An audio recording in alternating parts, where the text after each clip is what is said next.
नमस्कार दोस्तों, जय श्री कृष्णा। आज की इस वीडियो में हम भगवान श्री कृष्ण के जन्म से पूर्व कंस के हाथों मारे गए उन 6 शिशुओं के बारे में बात करेंगे। जी हाँ दोस्तों, कहते हैं भगवान श्री कृष्ण वह महानायक हैं जिनकी पूरी दुनिया को अधर्म और अन्याय के खिलाफ खड़े होना सिखाया।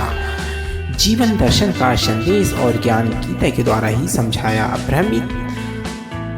भ्रमितों को राह दिखाई, दुखियों को न्याय दिया, इसके लिए भारी कीमत भी चुकाई। जन्म लेते ही माँ बाप से अलग होना पड़ा, जहाँ पला बढ़ा उस स्थान को भी छोड़ना पड़ा। बचपन से लेकर जीवन पर्यंत कठिन परिस्थितियों का सामना करने के बावजूद उसे बदनाम होना पड़ा, लांछन झेलने पड़े, यहाँ तक कि श्रापग्रस्त भी होना पड़ा। अपने जीवन काल में ही अपने वंश की दुर्दशा का सामना भी करना पड़ा। इस सब के बावजूद चेहरे की मधुर मुस्कान को द्रोहित नहीं होने दिया। कभी अपने दुखों की काली छाया अपने भक्तों की आशाओं पर छाने नहीं दी, क्योंकि सभी का कष्ट हरने के लिए ही वो अवतार। दोस्तों, द्वापर का समय था, बड़ी भीषण परिस्थिति थी। राज्य अध्यक्ष उच्च श्रृंखला हो चुके थे, प्रजा परेशान थी, न्याय मांगने वालों को काल कोठरी नसीब होती थी। अराजकता का बोलबाला था, भोग विलास का आलम छाया हुआ था। उस समय मथुरा का राज कंस के हाथों में था। कंस निरंकुश पाषाण हृदय नरेश था। वैसे तो वह अपनी बहन देवकी से बहुत प्यार करता था, पर जब से उसे मालूम हुआ था कि देवकी का 8वां पुत्र उसकी मृत्यु का कारण बनेगा, तभी से उसने उसे काल कोठरी में डाल रखा था। किसी भी तरह से खतरा मोल न लेने की इच्छा के कारण कंस ने देवकी के पहले 6 पुत्रों की भी हत्या कर डाली। आइए दोस्तों, जानते हैं कौन थे वे अभागे शिशु। कहते हैं दोस्तों, ब्रह्मलोक में स्मर, उदीस, परिश्रंग, पतंग, क्षुद्रमृत, श्रणी नाम के 6 देवता हुआ करते थे। ये ब्रह्मा जी की कृपा पात्र थे। इन पर ब्रह्मा जी की कृपा और स्नेह दृष्टि सदा बनी रहती थी। वे इन 6 को छोटी मोटी बातों और गलतियों पर ध्यान न दे उन्हें नज़रअंदाज कर देते थे। इसी कारण उन 6 में धीरे धीरे अपनी सफलता के कारण घमंड।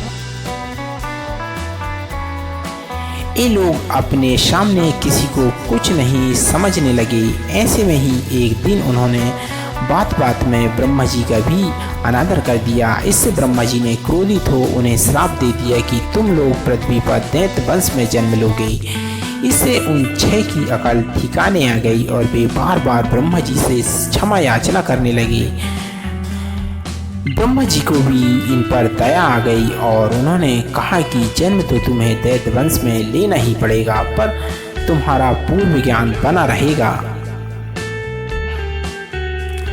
कहते हैं दोस्तों, समय अनुसार उन 6 ने राक्षसराज हिरण्यकश्यप के घर जन्म लिया।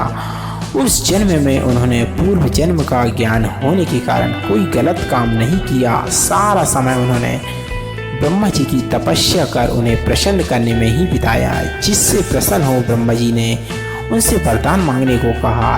दैत्य योनि के प्रभाव से उन्होंने वैसा ही वर मांगा कि हमारी मौत ना देवताओं के हाथ हो, ना गंधर्वों के हाथ, ना ही हम सारी बीमारी से मरें। ब्रह्मा जी तथास्तु कहकर अंतर्ध्यान हो गए। इधर हिरण्यकश्यप अपने पुत्रों से देवताओं की उपासना करने के कारण नाराज थे। उसे इस बात का मालूम होते ही उन 6 को श्राप दे डाला कि तुम्हारी मौत देवता या गंधर्व के हाथ नहीं, एक दैत्य के हाथ होगी। इसी श्राप के वशीभूत उन्होंने देवकी के गर्भ से जन्म लिया और कंस के हाथों मारे गए और सुतल लोक में जगह पाई। कंस वध के पश्चात जब श्री कृष्ण माँ देवकी के पास गए तो माँ ने उन 6 पुत्रों को देखने की इच्छा प्रभु से की, जिनको जन्मते ही मार डाला गया था। प्रभु ने सुतल लोक से उन 6 को लाकर माँ की इच्छा पूरी की थी। प्रभु के सानिध्य और कृपा से वे फिर देवलोक में स्थान पा गए। जय श्री कृष्णा। इसी के साथ दोस्तों हम इस वीडियो से लेते हैं विदा। वीडियो अच्छा लगा हो तो प्लीज़ वीडियो को लाइक और चैनल को सब्सक्राइब जरूर कीजिएगा। जय श्री राधे।